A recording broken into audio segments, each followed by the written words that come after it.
Flag, United States of America, Republic, which stands one nation, under God, indivisible, with liberty and justice for all. We have any citizens' statements of petitions? Anybody's hand raised?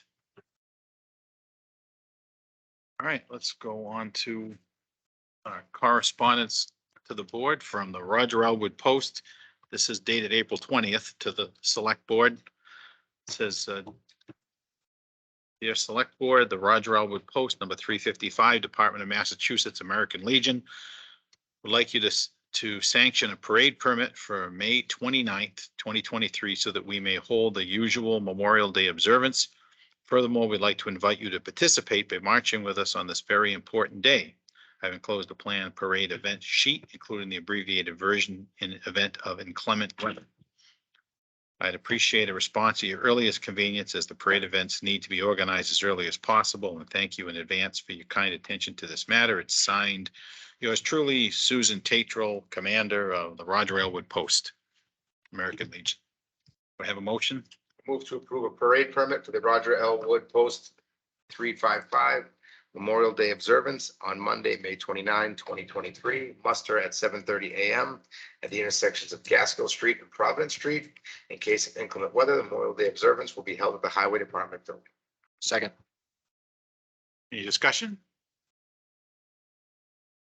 All those in favor? Thank you very much. All right, discussed land use ATM articles. Ann Mazar. Not yet. She there? No, Not yet. All right, why don't we move on to 6, discuss transfers for sweeper and leaf vacuum. And let me just, do you have that article? Do you have the articles, Lonnie, that we can pull up on there? I think if not, I think I do, so I can pull up the, this isn't an article on the warrant, though. Yeah, This that's is just. oh, that's right. That's, no, I this was, is outside of. right, because we were talking about it at the FinCom meeting last Yep. week.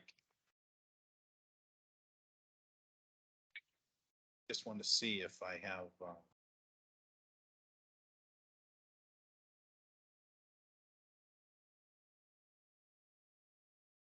is it in the, There's a letter in the packet. yeah.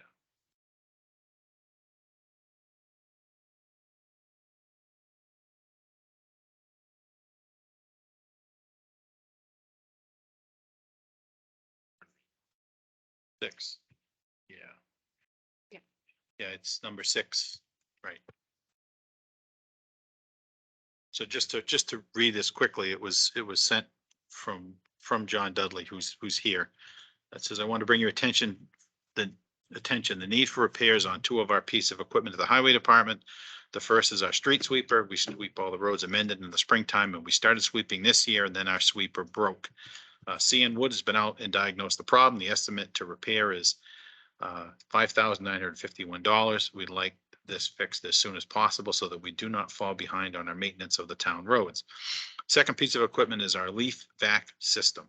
The motor on the system is a 1950s white Hercules motor. The cost to replace this motor is between $40,000 and $50,000. I found a local mechanic who has an extensive knowledge of these type of motors. He's been out to look at the motor and estimates the complete rebuild will be between $8,500 and $10,000. I'm bringing this up now because the age of the motor means that parts will be harder to find, and he estimates that if he starts the work at the beginning of May, then he'd be finished mid-September to early October. He also stated that if he pulls the motor apart and it's junk, then he will not charge the town. So we at the Minden Highway would like to move forward with the repair for these pieces of equipment as soon as possible. So I'd like to ask if it would be possible, please transfer $16,000 from FinCom Reserve to pay for the repairs, and feel free to reach out with any questions. So we had a discussion last week, and both our town administrator, Kim Newman, and myself were there, along with a quorum of the FinCom, and they had at the time voted to approve the transfer for the street sweeper, but not for the leaf vacuum. So Kim, does that pretty much sum it up? There anything else you want to add to that? Sure. So I just want to add that, John and I talked about this when the issue came up, and I had recommended to him that he use FinCom reserve for this exact purpose, because that is what it's intended for, which is emergency situations that basically fall within a certain time frame in which we don't have another mechanism in order to fund something.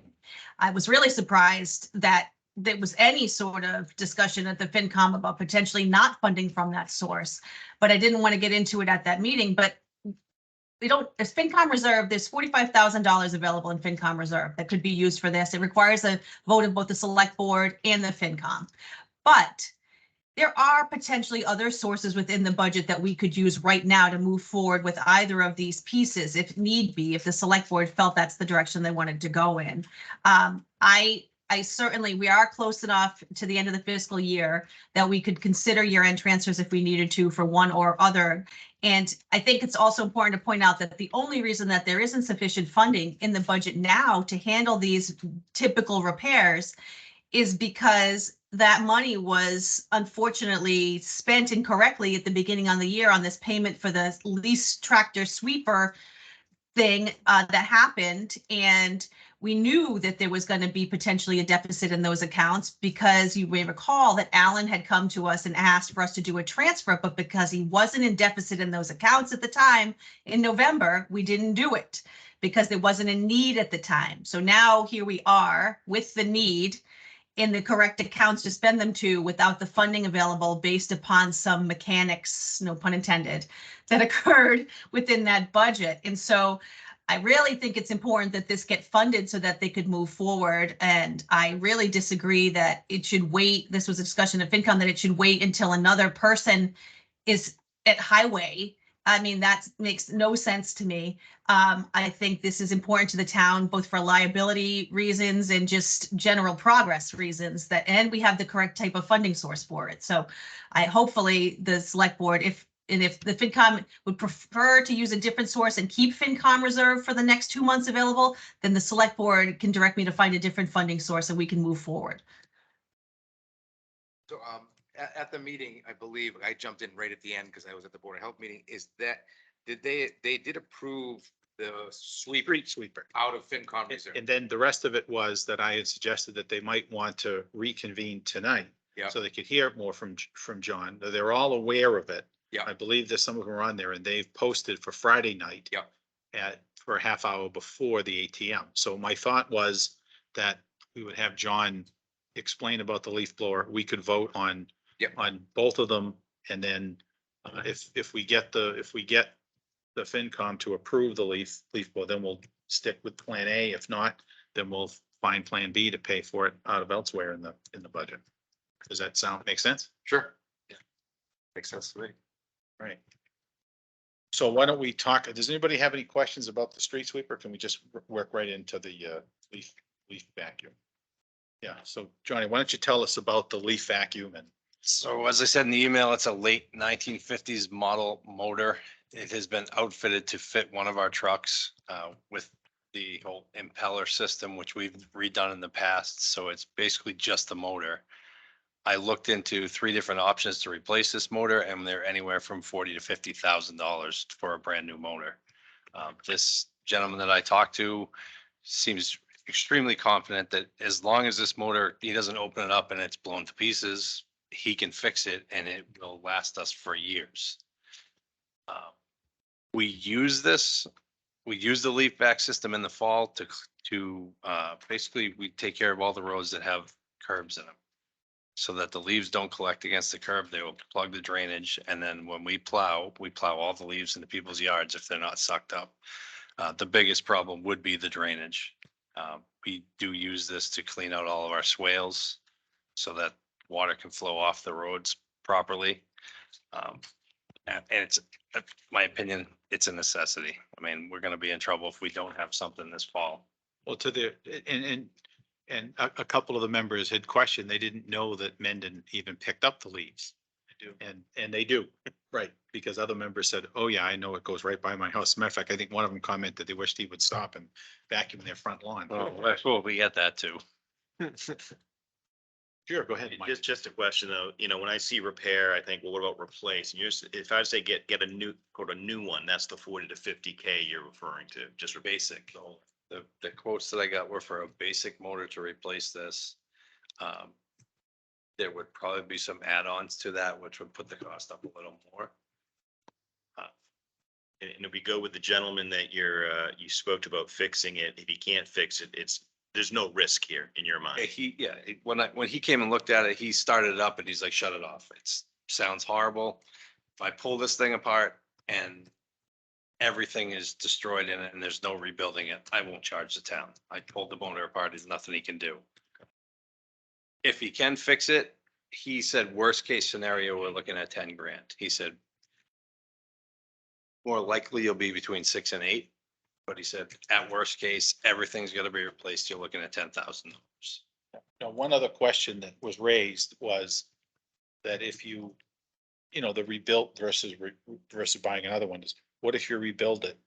What about parts for the rest of the system if something else breaks? Are we gonna spend So 10,000 rebuilding it and then 2 years from now it's sitting there because there are other parts that can't be replaced and it can't be fixed again? So the rest of the system, and I don't know exactly when, but has been repaired relatively recent, probably.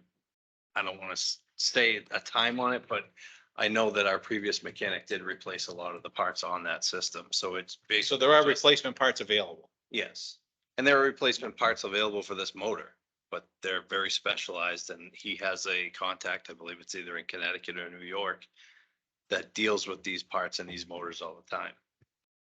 And So when he you would say be able to 40 get to the, 50, does that mean replace the whole unit or the motor itself for a brand new motor? the units that I looked at would replace the whole unit. Okay. Not just the motor, Understood. because this has been kind of. Yeah, I don't But even know. that you Paul, could- Paul, when he was here, great fabricator, he welded this so that it all worked for the system that we had. Yeah. So we would have to do the same thing with the new motor or get a whole new system and then you would have to Right, and- fabricate it to fit the box that we have. If I'm correct, and you correct me if I'm wrong, please. I believe this motor to replace this exact motor, or it's almost impossible to find. Oh, you're not gonna, yeah. Or even Well, rebuild. actually, we missed out by like 3 months.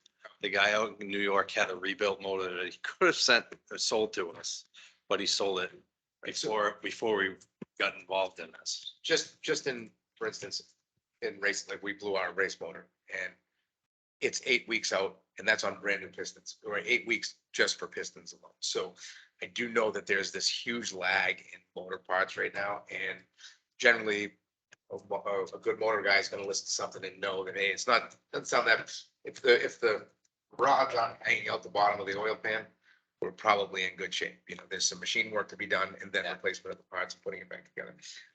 He seemed pretty confident that he will be able to rebuild this, but he said, I won't know for sure until I rip it open. Yeah, I would, again, it's for him to at least get started, I think it's no loss for us, especially if he's not gonna charge us to do it.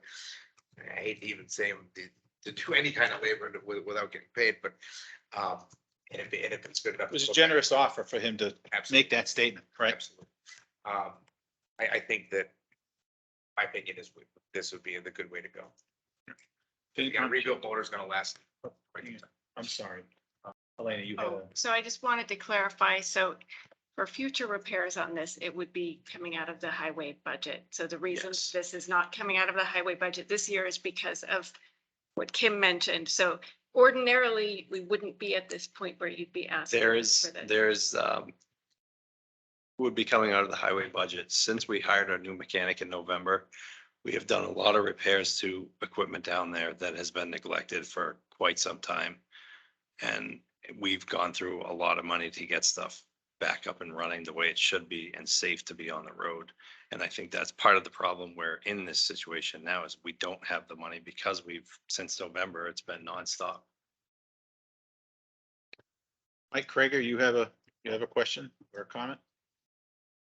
Yeah, I'll just mention that the FinCom vote was not a unanimous vote to not pay for the leaf vacuum. So the other piece of it, in order to present all of the information possible for the rest of the fellow FinCom members that are listening or will be watching, have we considered outsourcing this and the costs associated with just not being our responsibility and bringing subcontractors to do the work? Not looked into that. I've looked into, as was raised, a question was raised about renting these pieces of equipment.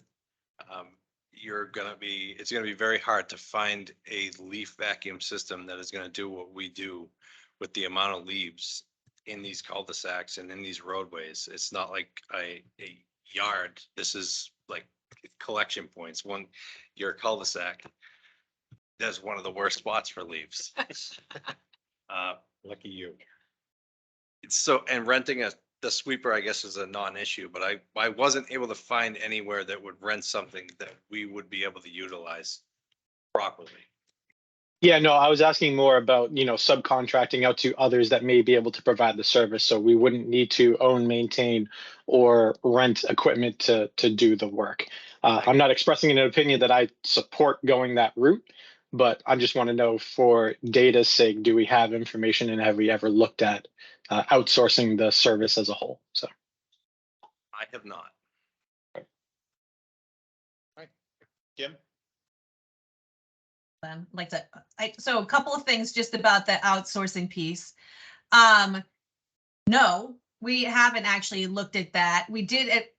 So just for a little bit of history, we did at one point, and we actually started to now. At one point, we tried to outsource some of the work related to highway. Well, actually, we reversed that. We brought in work that we used to outsource into highway in order to save money and generate funds in terms of mechanic work that we used to do. And we did that model for a couple of years. So we have explored possibilities around different things that we could outsource and do in the highway department.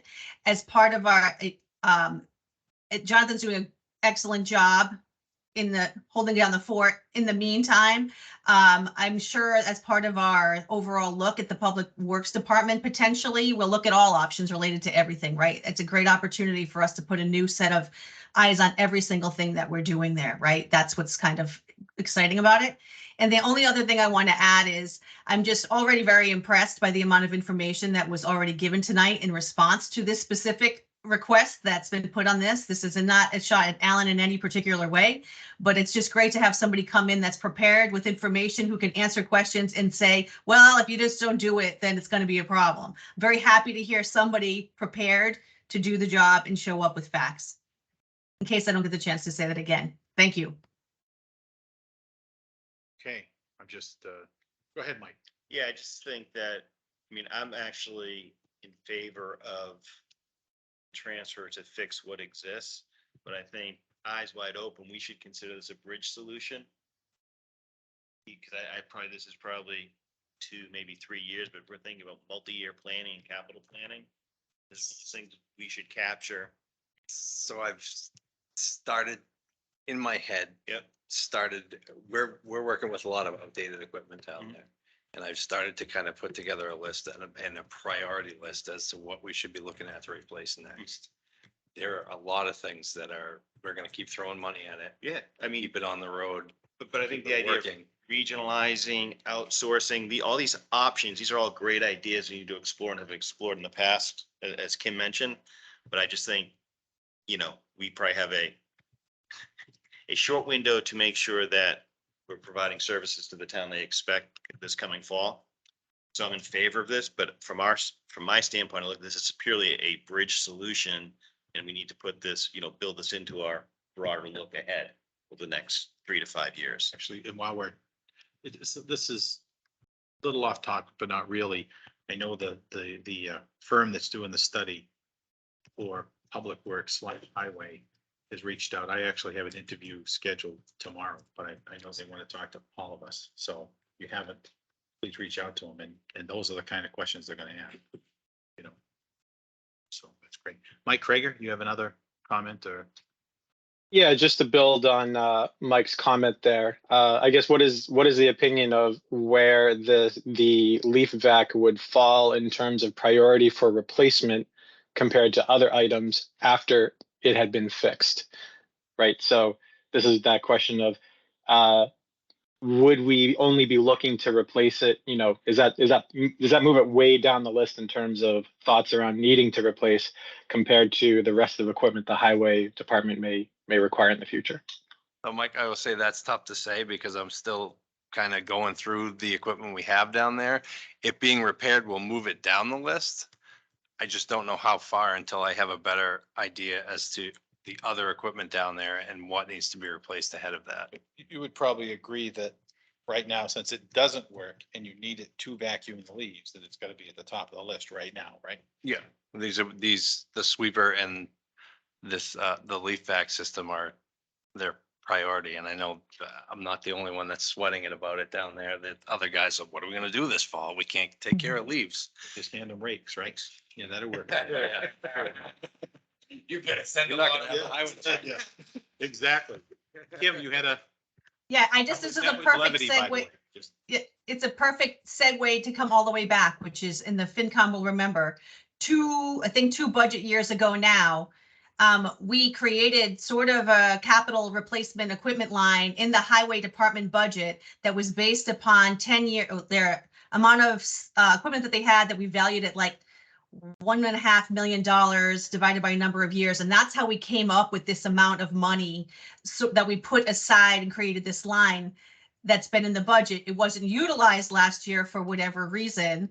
And then it was there this year. And that happens to be the line that the trackless got charged to.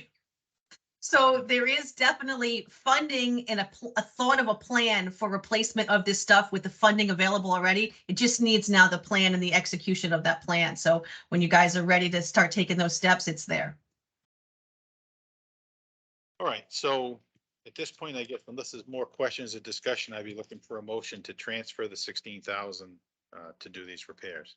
Yeah, I'm just gonna change that slightly, just in case there's a change at the town meeting with, if say that the FinCom still doesn't want to do the leaf vacuum and we ended up doing like a year in transfer, I'm just gonna say up to 16,000. How's that? Sure. I move to approve the transfer of up to $16,000 from FinCom reserve to the Highway Department for the purpose of repairs to the town street sweeper and leaf vacuum. Second that. All right, all those in favor? Aye. All right, thanks. Thank you, John. So just clarifying then, FinCom has voted on the sweeper already. Yes, so you we can- can move forward. Yeah, with move that. forward with that, and I think And we will wait and see. we'll what know happens. we'll know on Friday, Sure. Sounds right, good. about the vacuum. Okay. Thank you. sir. Thanks, John. All right, thanks. Good job. All right, let's move back to number 5, discuss the land use ATM articles. I know Ann was on going through this a while ago for the run through, but thought it would be helpful to have her here to go through it. I'm here. Hi, Ann, thank you. Hi. So which article do we start with? Well, Twenty? we're, yeah. Guess we have 11 is the land use program, but that's not an expenditure. Are there any specific articles that are in question? So like. number 20, 10? 29 and 31. Yeah, they were asking about 29 Okay. and 31, right? Which specifically, I think that surrounds the paddock property, right? Yeah. Do you want me to go over that? Yeah, I think it would be helpful to do that so that they can, and again, the idea is that FinCom didn't post for tonight. They're gonna vote on their recommendation as a committee before the ATM on Friday night, but they're tuned in now so they can get the information. So, Okay, I can also be there on Friday night early in case they had more questions. okay. That'd be great, Ann. Yeah, we're posted for 6:30 right before the meeting, so. Okay. So do you want me to go over it then? Yes. So. Yes, please. Okay. Yes. You want me to read Article 29 or do you want to, why don't I just read it? Okay, So 29 says to see if the town will vote to transfer 990,000 from the community preservation budgeted reserve account to purchase 60 plus or minus acres the paddock property located at 73 Providence Street, Mendon, Worcester District Registry of Deeds, book 42-191, page 264, and 75 Providence Street, Mendon, Worcester District Registry of Deeds, book 42-191, page 268, to use for CPA-approved open space, affordable housing, and/or recreation purposes. And specifically, I do have a question right up front. Because this would be used for affordable housing, what would the effect of transferring this money be as far as tax revenue for the town, whether it's positive or negative, or how would it affect it? Well, if the house and possibly the barn are used for affordable housing, we would sell those. And then someone would live in the house and possibly the barn if it could be, reconstructed as an affordable house unit. And so then they would pay taxes.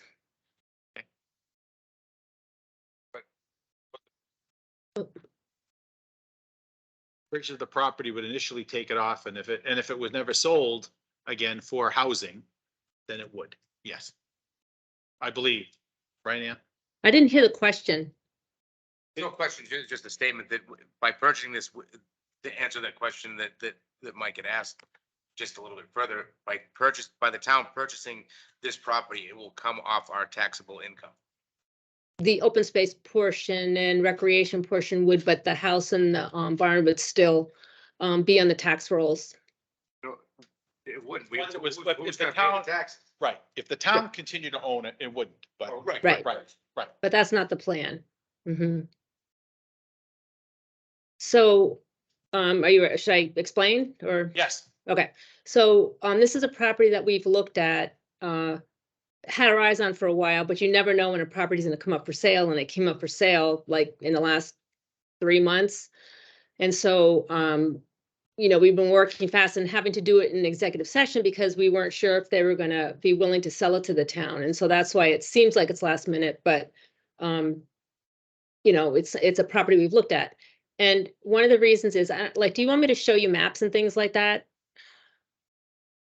well, first of all, any of the members here want to see that one, would like to see that now? Or anybody on the FinCom who's on the call, if you can just let us on the meeting, if you'd like to Yes, see this yeah. now. Yes, please. I would like to see as much information as that can be provided right now, so. Okay, so, I'm just gonna stop sharing 1 second. can I share my screen? Yeah, he's gonna switch it so you can, now you can. Okay, wait.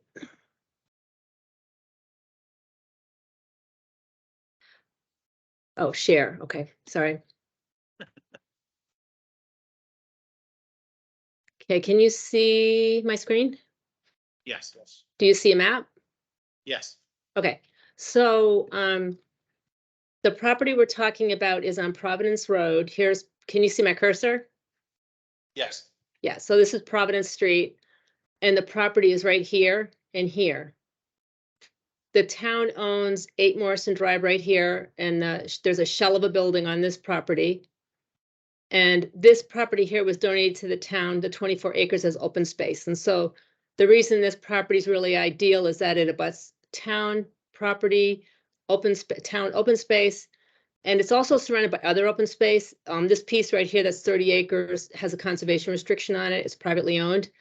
And this also is privately owned, but it's not going to be developed because of the configuration and the wetlands and everything. So it's a good piece for open space.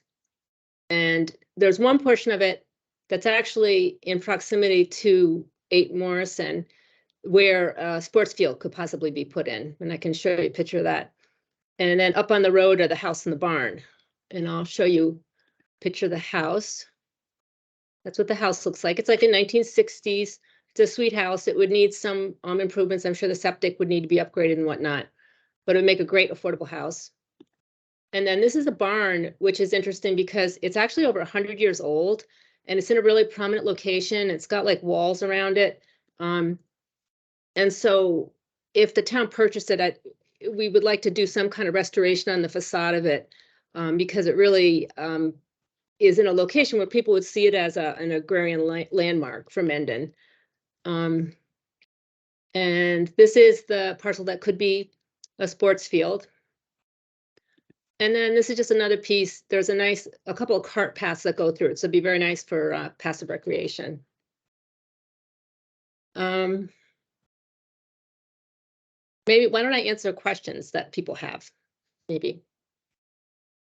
And does the 990,000 include any required upgrades to the buildings? No, we'd have to figure that out after the property was purchased, but if we wanted to spend like CPA affordable housing money, we would have to go back to town meeting to do that. So, or the town could decide that, no, we want to just put this out to bid, and then sell it to a developer for affordable housing. So we have to figure out those details. Did you say already what the property was valued at? Yeah, it was appraised at $1,110,000, and we're buying it for $990,000 if the town purchases it, which is $120,000 less than the appraised value. And if the town was to purchase the property, would there be an opportunity for us to subdivide it and sell some of it back to a developer? Or is this something, and could it be sold for anything but affordable housing? No, it would have to be sold. Either the town would have to use it in some way related to the open space, which doesn't really make sense, but it would need to be affordable housing. But we desperately need affordable housing, so it's a really great opportunity. Okay, somebody else has their hand up. I'm not sure who, but. Yeah, this is Nick Ciantra on the FinCom. Hi, Ann. Just Hi. a couple questions. Any sense of what would come back when we would sell the house? What would we recoup for that of the 900 plus? Not sure on that. I mean, I would say between 100 and 200,000 maybe, but you know, we would have more details once we figure out exactly what we want to do. And do we currently know what the property tax is on the property as it sits right now? We could look that up. I don't have it off the top of my head, but it's not a lot because it's under 61, chapter 61. And so the taxes are much reduced. But I'm sorry. We did, when we do sell it for affordable housing, where would those funds that the town recoup, would that go back into the CPA affordable housing bucket of the CPA money, or would it be unencumbered funds that could go into the general fund? it would probably go back, it will go back definitely to CPA funds, but it would probably go back to like the budgeted reserve because we're not using affordable housing funds for this project. Okay, so basically, any money we get back from selling the property would have to go back from where the funding came from. Yes. Just a question on the existing shell of a building that this abuts. I know we've gone back and forth on the use of that, and I think trying to sell it as a town. Mm-hmm. Is there a status of that and how this land might interact with that? Either in a positive way? Yeah, I mean, Kim can maybe talk more on this. They put it out to bid once and they didn't really get a person that would purchase it for the appraised value. But recreation needs a location for their equipment. And so it's kind of an ideal location because, you know, you've got the open space there. You possibly could put the sports field in. You have really nice parking. So it could be very useful being in close proximity to the 8 Morrison Drive.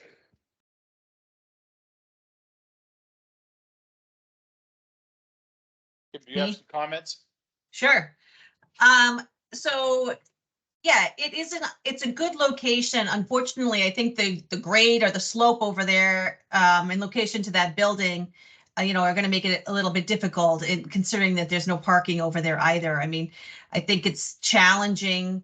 I mean, but certainly since we did have 2 successful bids on that building before for Morrison Drive, but I think that we would, if this does go through, I think the town would have to reconsider what its potential purpose is for that building, because we do need a location potentially for future offices for potentially a public works department, which could include a parks department. And so they will need a location. But, as I've mentioned in other meetings, another serious consideration in a purchase like this is that this land immediately abuts a property zoned for industrial use, already zoned for industrial use. And so I think as much as I'm in favor of the town, we certainly have the funding for this and the town gets the opportunity to decide. I think it's important that the town always do its due diligence about all the possible uses and best uses for purchases with town funds. Could I comment on that? Sure. The property that we're thinking of purchasing is not zoned commercial. It's near commercial, but is not zoned commercial. They've already had an offer from a developer who would put a subdivision in. So it's not going to go commercial. It's going to be a subdivision. So that's not really, I don't think it's really something to consider, because you'd Well, have to go to town meeting, I you'd mean, have to change it to commercial, and then you'd have to wait. I agree with that, but I think there is a responsibility anytime the town consider development of any kind, that they consider what those impacts are overall to the tax base and whether or not those decisions moving forward are actually the correct ones for the town. And a subdivision is not a terrifying word. A subdivision equals tax revenue, which in this particular community is in desperate need. But that's why these things go to town meeting, and that's why they should be debated with all of the facts at town meeting and all of the options at town meeting. That's simply what I'm saying. Whether or not this is good for open space, or it's good for commercial, or it's good for industrial, we have a responsibility to bring forward all facts related to particularly spending $1 million and making sure that the town knows what their options are when a decision's being made like that. Yeah, it's just that it's not a commercial property, and it would have to go to town meeting in November, get a 2/3 vote to change it to that. It's by other houses, so I'm sure that I would guess that there would be a fallout that people would not want to make a commercial. And I know, I've been working with the owners, they want to sell this property and they want to sell it fast, and they're not going to wait till November to turn it to commercial. The other thing is, no, subdivisions are important and people need to live in houses, but housing does not bring in tax revenue, because at least the new ones that are built, because they have a lot of bedrooms, kids are in there. And that's why we have school overrides, because they're not covering the taxes. And I support the schools. My 3 kids went through them. But if you have a piece of property that has potential for other uses, and we have the money in CPA,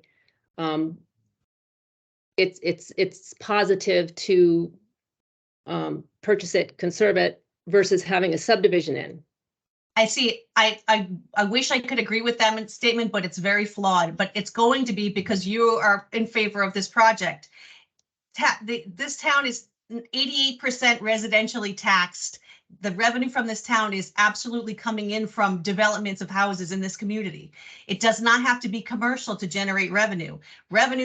This town is supported on the backs of residential properties. It is not supported, though, on open space. So, I mean, it absolutely has an impact to the tax base, whether or not we choose to develop certain parcels, and their locations matter. This isn't even specifically as in opposition to this particular one. It just means that any type of development that we're considering in any location, all of the options should be considered at all the times. Bring all the options forward, not just one. That's all I'm saying. It passes, it passes. Kim, do you have other options for this besides a subdivision or open space and affordable No, housing? I just having watched this process, gone through now with a couple of different properties, like considering even the Trask property 1.5 years or 2 years ago, what happens is sort of side commentary or ideas or innuendos about possible developments derail potential projects, or they sort of, momentum gets pushed in a particular direction. I'm not particularly in favor or opposed to this particular project. I have no investment in this one, but I do find it concerning that we would make decisions like this sort of without considering other options related to this. Now, I'm not going to argue it on town meeting floor because I'm not a resident. All I am saying is, when a town makes a decision like this, it should take into consideration one of the things that I was saying before is we're also doing a water and sewer study. One of the medium yield aquifers is directly located across the street. We happen to have property in that area that the town owns a ton of already, which is the highway garage, the senior center, 52 Providence Street. We own across the street, the industrial park. If there's a potential for this town to provide some relief and to expand its commercial or industrial park in any particular way, is a real shot that it's over there. And in an ideal scenario, we would have examined that before we consider this as the only option moving forward. That's what I'm saying here. You know, it's That's not- unfortunate because maybe this is a great project and a great piece of land. I'm just saying that there should be some larger picture that gets considered when we do these types of things. I think, you know, the problem with land that's for sale is you don't know when it's going to go for sale. If you wanted this to be commercial, yes, you could have zoned it earlier for commercial and then used it for that. I don't know that it's the ideal location for commercial. Route 16-140 is good, but it's sort of a kind of a spot location where that commercial is. But anyways, it's not commercial. The Trask property was donated and it has restriction on it, so it's really not apples to apples at all. And the other thing too is that the CPA funds, if you use them, they're restricted for certain uses. If the town wanted to buy this property, which I offered to the select board, I said, would you like to use other money to purchase it? The select board was not interested. So, Well, because we didn't have the funds to buy it any other way. Without some kind of a debt exclusion or you know, an override, which isn't a reality, but. Brendan, did you have a question? Oh, no, I just really quickly looked up the assessed value for those parcels. So it's 389 assessed value plus $2,100 for the other parcel. Yeah, but assessed is way Yeah, different. but that's. Yeah, no, right. no, I'm just saying that's- for it's typical, question right? about tax rolls, right? Right. And how much tax revenue comes off. That's. I see, does Nick have another question? Is it Nick that has his hand up or somebody else? Yes, yeah, thanks, thanks, Mike. Sure. Is it an all or nothing kind of purchase where could the house and the barn be purchased and the other land be sold off? Could it be split? well, it would have to be for affordable housing, and that is the plan, that we would cut off the house and the barn and then sell that to a developer for affordable housing. No, I guess what I meant is could the town purchase the house and the barn and allow the other land to be sold off separately? Well, if we didn't use CPA funds, it could have been bought and then just turned around and sold, yes. But with CPA funds, it's restricted to the historical preservation, open space preservation, affordable housing, or recreation. Yeah, I guess maybe I'm not asking it correctly. Could the house and barn be purchased as affordable housing and let the owner subdivide the land to sell the land either for development or for whatever they would so choose? Oh, so you mean the other part of the land? Yes. Well, the Or- town could decide to cut off more land for affordable housing and put in units. Because that's definitely a But use. I think the question he's asking is, and I think it's yes, that if the seller wanted to sell us part of it and sell the rest of it to a developer, they could, but the seller is interested in selling it as all one piece, right? Yeah. Yeah, that's the question. Thank you. Yeah. They right. They want to be done with this. Mhm. Mike got it. No, that was. Elena, covered it. you had a. Oh, I was just wondering, and if you could say, just for people who are listening and maybe watching the recording, just talk a little bit about the CPA funds and why the town has this money available for this purpose. Well, the CPA funds are a levy on taxes, and basically for every dollar we put in, the town gets between $1 back. So it's a 100% investment on $1. There's not many places that you get 100% investment and return on your dollar. And the reason is because the state puts money in through the CPA trust fund, and also because we have funds there, we can write grants, matching grants. And so we pulled in millions of dollars of grant money. And so that's why we have the money there. And that's why it is a healthy budget, is because we write a lot of grant proposals to pull in more money. Did that answer your question? Yes, I think so. I think just because not everyone may know what the CPA funds are from and I know that at the earlier meeting, somebody had questions about, well, can we use this money for something else? And usually the answer is it has to fit into these very narrow categories of open space, passive recreation, historic, and affordable housing. I believe those are the four. Is that correct? Yeah, I think you said the four of them. But you say they're narrow, but for example, a third of the new police station is paid by CPA funds because we did an adaptive reuse of the old fire station.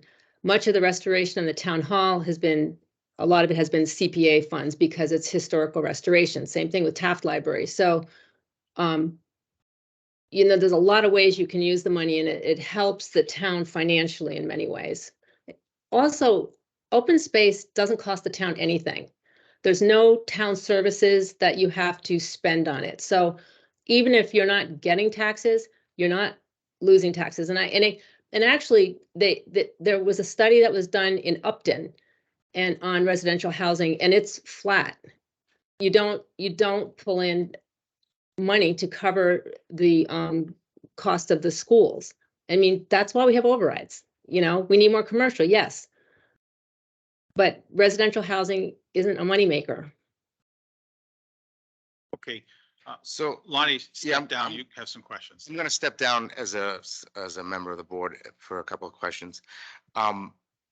So you mentioned a moment ago that we got approximately, you're assuming we can sell the house for 100 to 200,000. That's an estimate. I mean, we have to have a structural engineer look at the barn and, figure out what needs to be fixed in the house. So, I mean, that's just a guess. What, on the appraisal, what's the cost of the house? Oh, I would have to I look that have- up. Sorry. Oh, do you was have it? Kind of rhetorical. It's 440,000. Okay. So why would we pay 440,000 for something we can only turn around and sell for maybe 200,000 and maybe less, depending on structural issues with the barn, right? So that's just one question I have. And Can I because you answer brought that? it, yeah, sorry.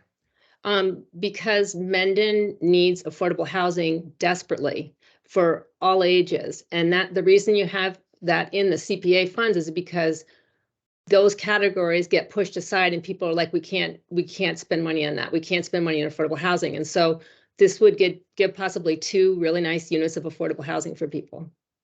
Okay, what was the building inspector's report regarding the structure, the barn? The barn, he thinks it would be cheaper to probably just raise it and then rebuild. But it is historic, over 100 years old. So we would have to evaluate that to see, if it could be, supported better, internally, and then possibly made into a unit, or maybe it would just be a garage that goes with the house. But that's something that we have to look into. Right, so we don't have those answers yet.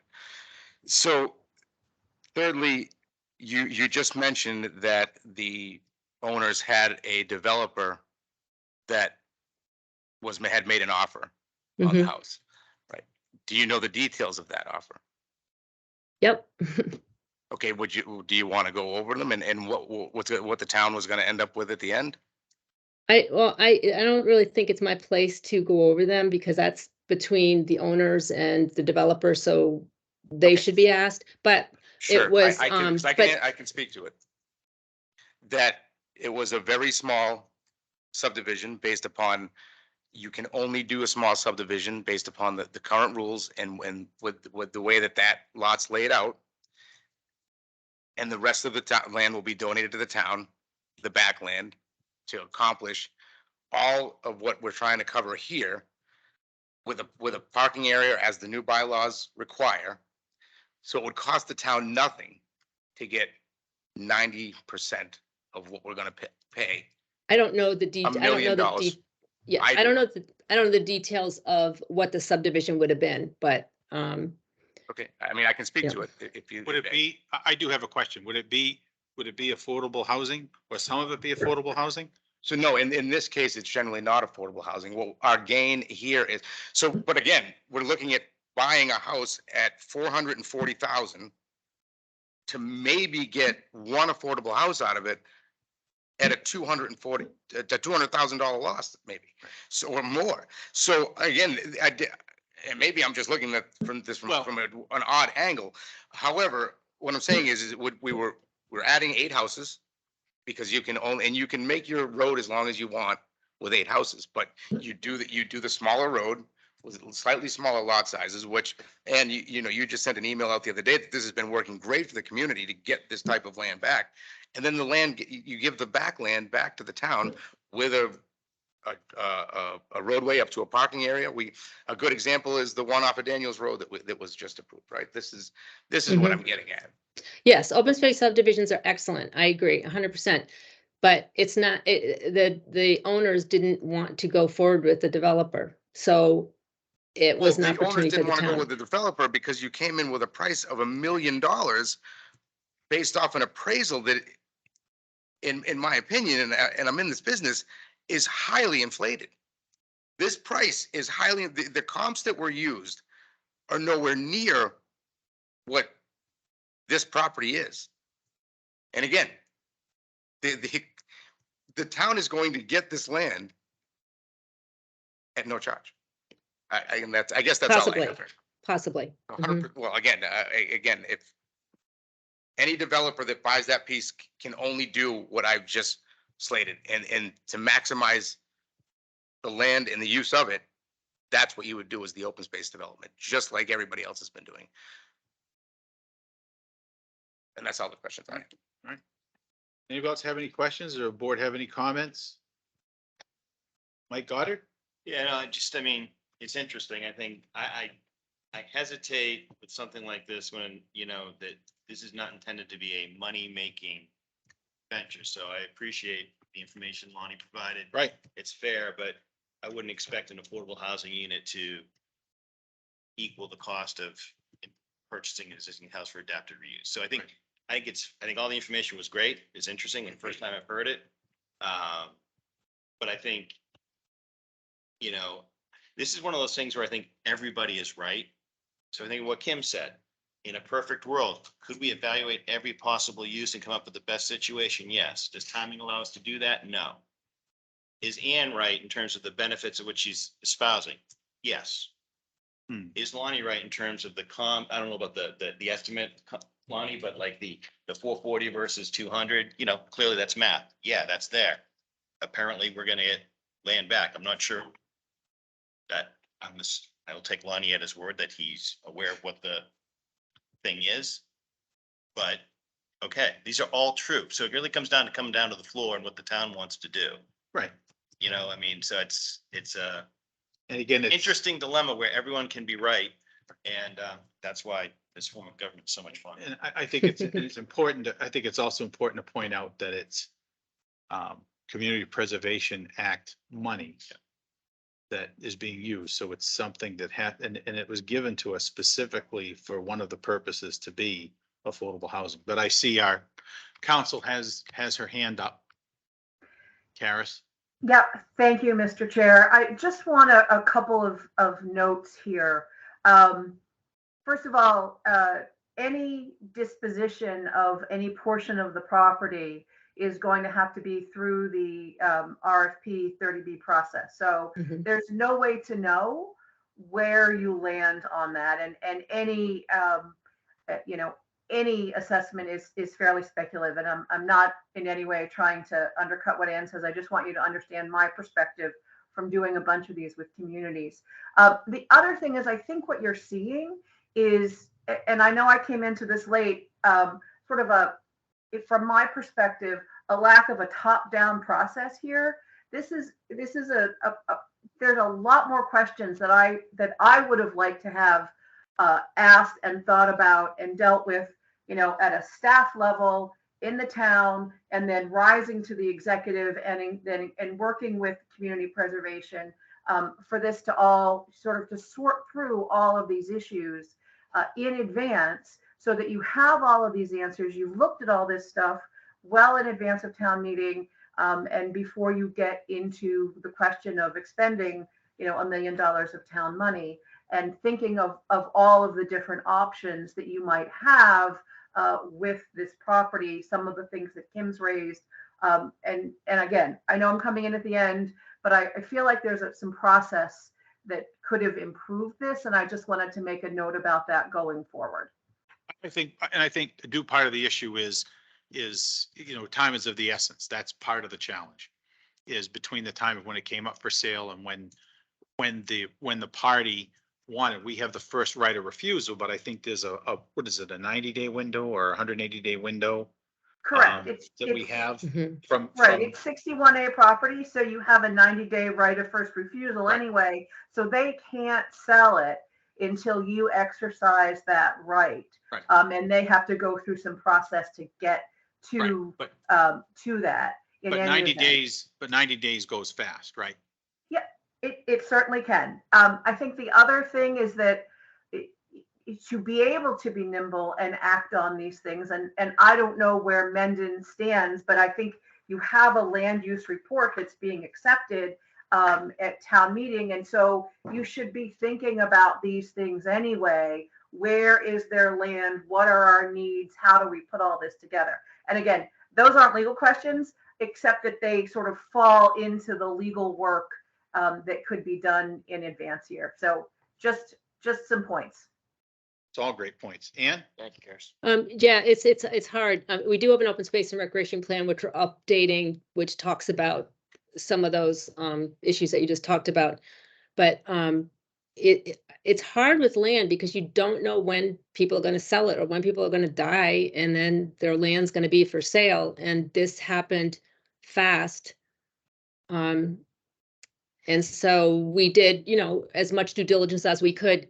And actually today we had a phase 1 21E environmental assessment done, and the property looks good on that front. Does anybody have any more questions about these land use ATM articles? I don't have any more questions about 29 specifically, but can we just talk about 31 real quick? Sure. Ann? Yeah, when you use CPA funds, you have to put a restriction on the properties, whether it's historical or open space or recreation, because they don't want the town to turn around and build on it or sell it. And so it's a restriction in perpetuity.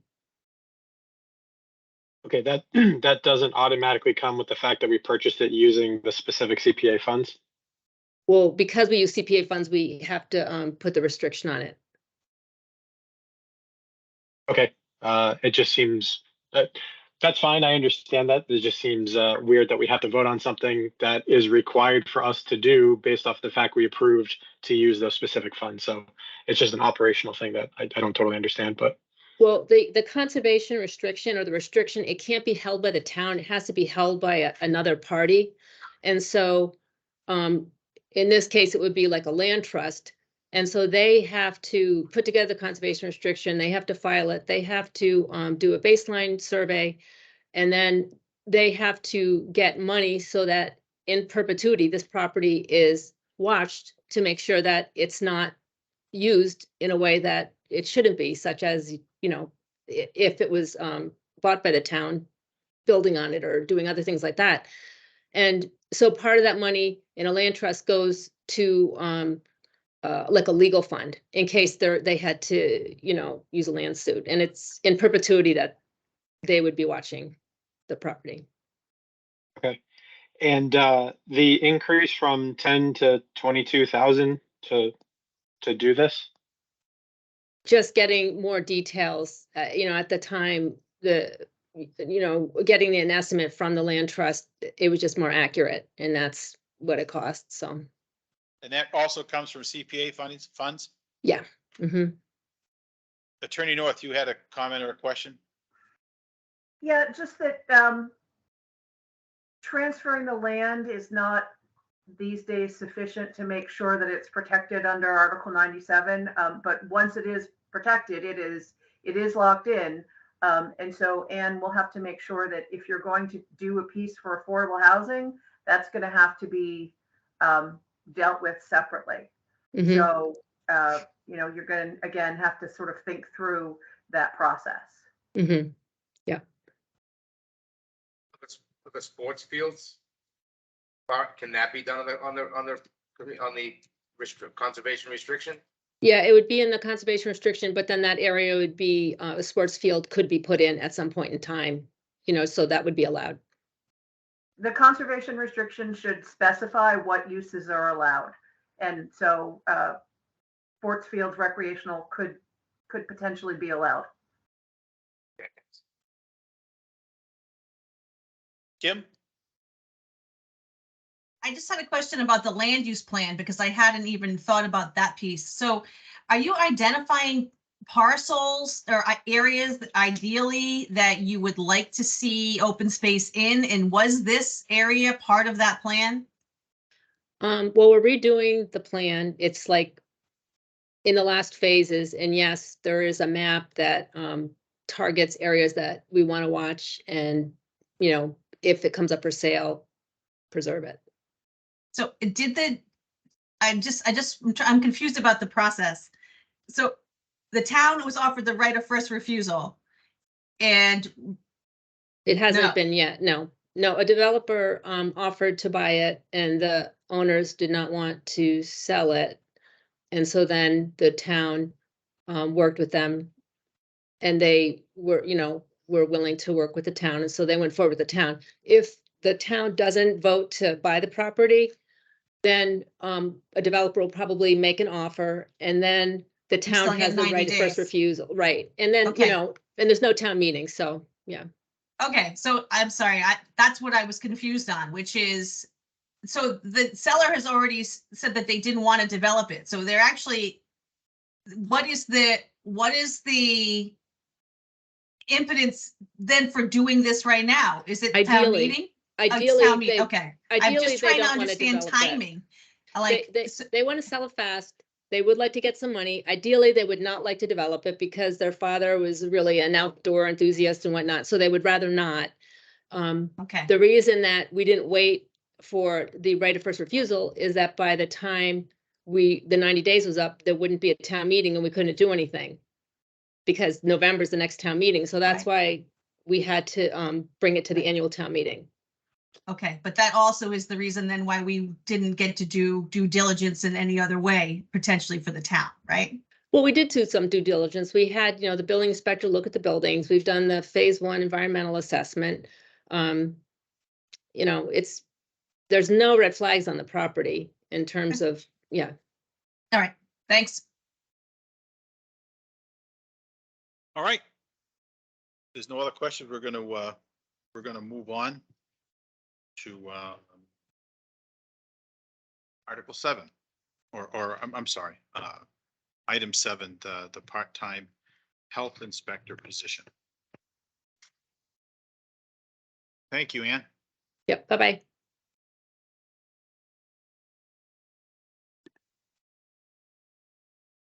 So Kim, can you talk about this, or Lonnie, if you want to, because I know you were at the meeting last week, right? Yeah, go ahead, Ken. No, you can you can report with the Board of Health instead, and then I can talk about the process internally for how we would do something like this. Normally. So the Board of Health has, they did some interviews.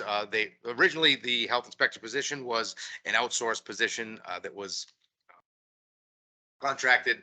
And right now, sorry, her name will lose me right now.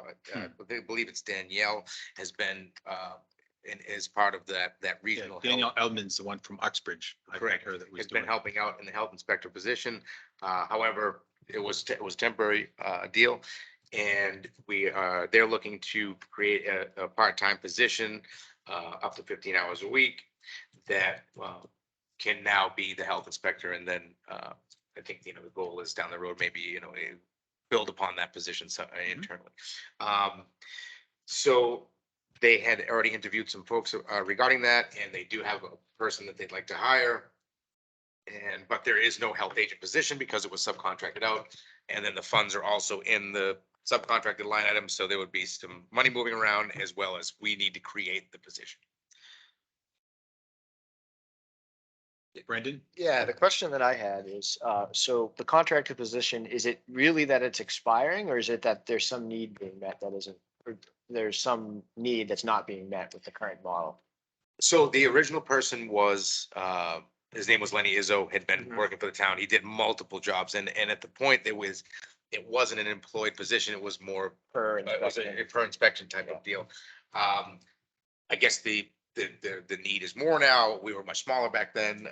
Lenny did more than just health inspections. He did health inspections. He did animal inspections at one point for barns. And also went along with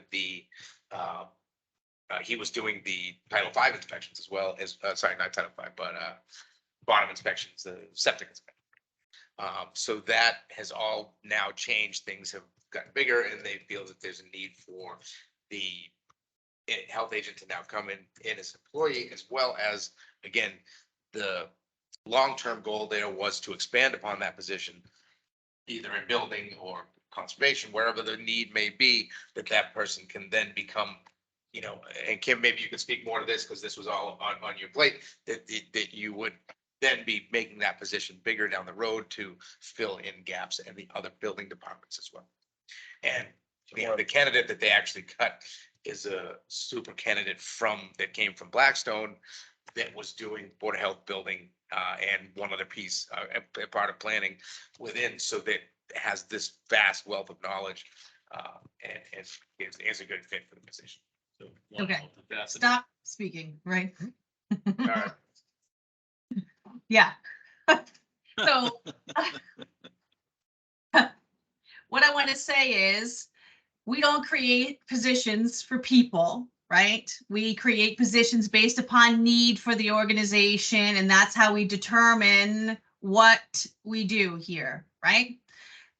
In a typical process like this, somewhere during the past year, the Board of Health would have determined that they need additional hours related to a position because their grant funding or whatever was ending and they needed to expand, and we would have discussed it during the budget process, right?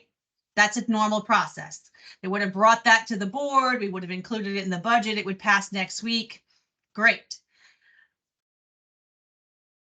I'm not sure how that part, I don't know what the timeline is for that, but here we are. I think part of my questioning to them was, why now and where's the funding coming from? They have made assurances that they have funding within their own budget to support these 15 hours for this position, which sounds great to me, honestly, because at this point, no one is amending the budget in order to include a position. Do I think it should have been vetted against other possible additions to the budget? Yes, of course I do. Am I questioning their need for the position? I have no way to know that because I don't know what their decision is based upon. But I believe, because they've always been very good, and I always think underfunded, particularly around inspections in that department. We have always been chasing our tail, no pun intended, because it's also animals in there. We used to pay 55,000 for Lenny and it was never enough. And it was by inspection and he did more work than he should. And then we were lucky enough to stumble into a grant program. And so that was great too. And, my experience here has been when an opportunity presents itself sometimes around staffing and you find a good fit or you find a way to make something work, you do it. And so I see very little risk here in allowing this to happen. If they happen to have already found a person, that's fine, I guess. Just make sure, that we do the proper background checks and all of that go along with it. But typically it's not how it's done, but if an opportunity falls in your lap sometimes, much like what happened when I found Jack when he was working privately and then I roped him into coming to work for us, it happens sometimes and we figure a way, right? So as long as it's within their budget, I'm for it.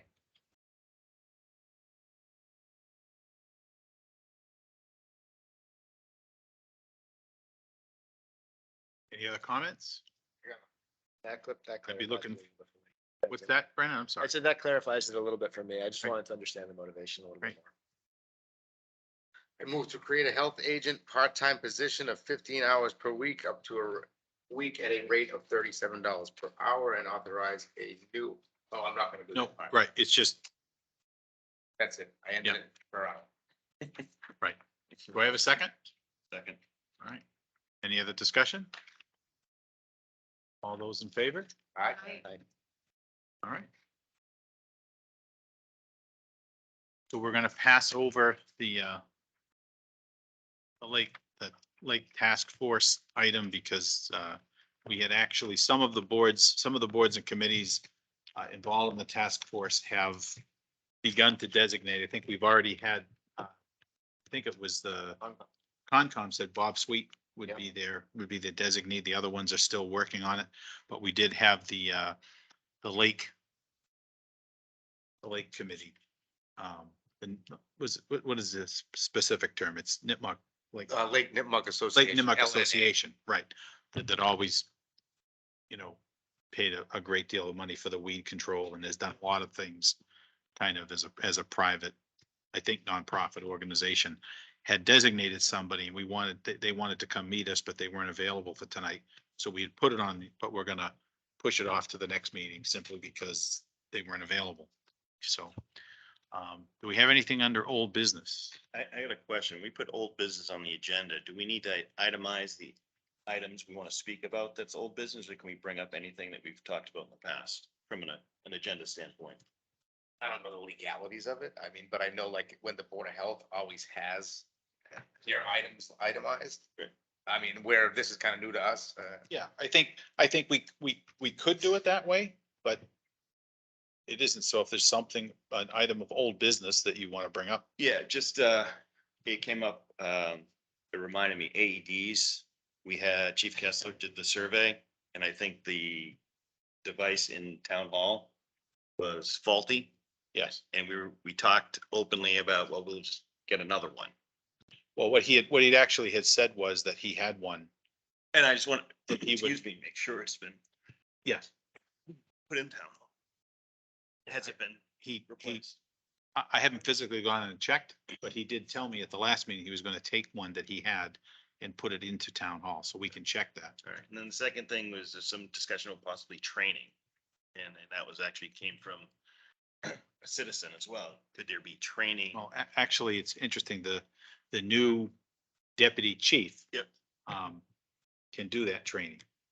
So it's just a matter of scheduling it. Even like, I mean, at the senior center, just in different areas where they're, so people know how to use them. I know they walk you through it. It's pretty, they're almost, well, it prompts you. Yeah, don't say it. But that was something that I know had been discussed. Just wanted- It actually, I believe they talk to you. Right. It does. Now press It this does. button.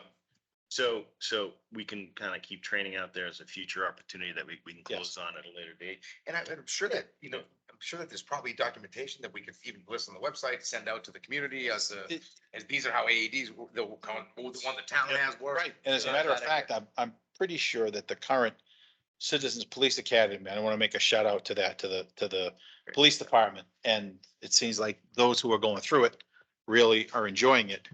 One of the units would be about first responders.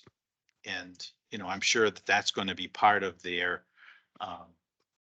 Citizens Police Academy experience will be where the AEDs are in town and how to use them.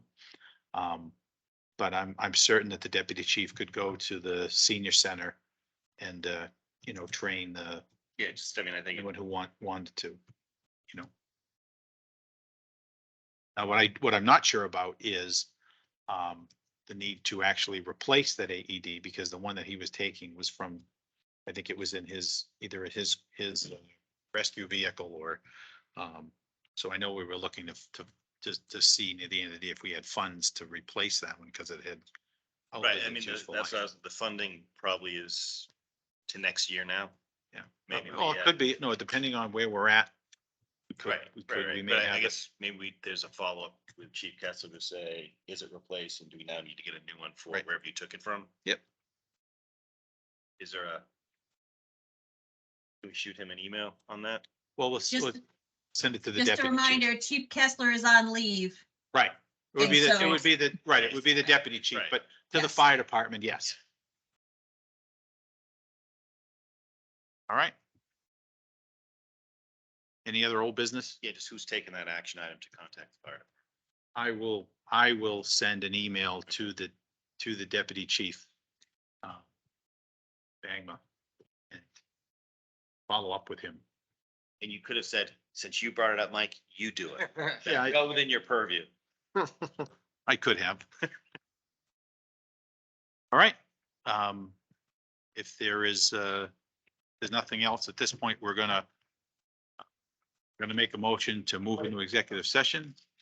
So I move to enter into executive session at a purpose to pursuant to MGL Chapter 30A, Section 21A2, to conduct strategy sessions in preparation for negotiation with non-union personnel, or to conduct collective bargaining sessions or contract negotiations with non-union personnel, union, town administrator. I lead a roll call vote. Morale, aye. Tenio, aye. Chanel, aye. Goddard, Burgos, aye. All right. Thank you, everybody. Good night. Would you like to do the first open? Sure.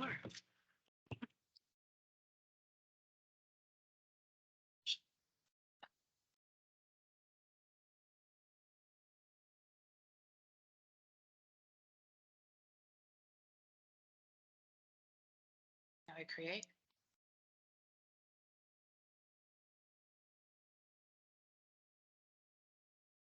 Harris is still there, right?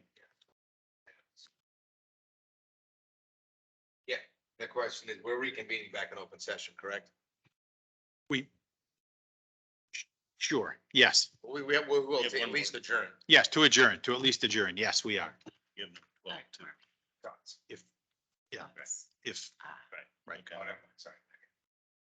What do you want? But we will do it at least to adjourn.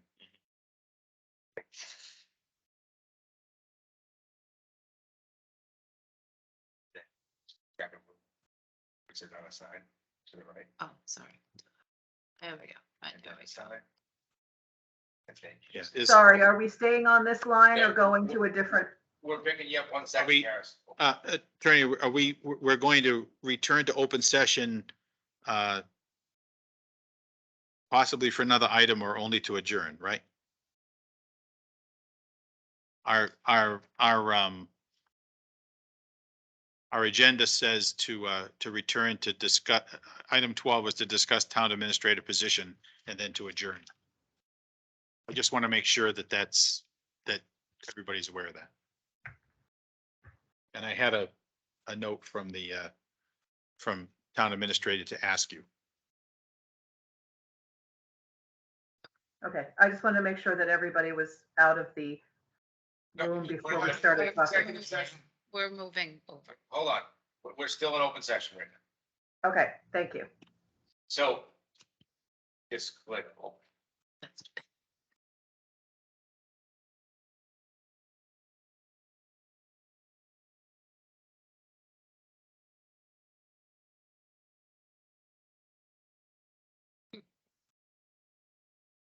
That should pause.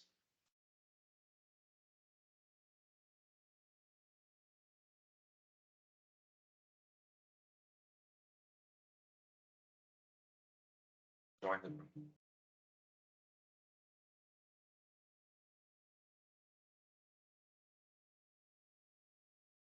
And then we're reconvening only to adjourn. Yes, Wait, so she wasn't coming back, was she? I thought she said she was going. She I said thought she that, said, I'll I be back. don't think that's what she meant. I thought she said all right, hold on, let me see. Can I see? Oh, so you're gonna reach out and see, and if she did. I'm sorry, hang on, let me just.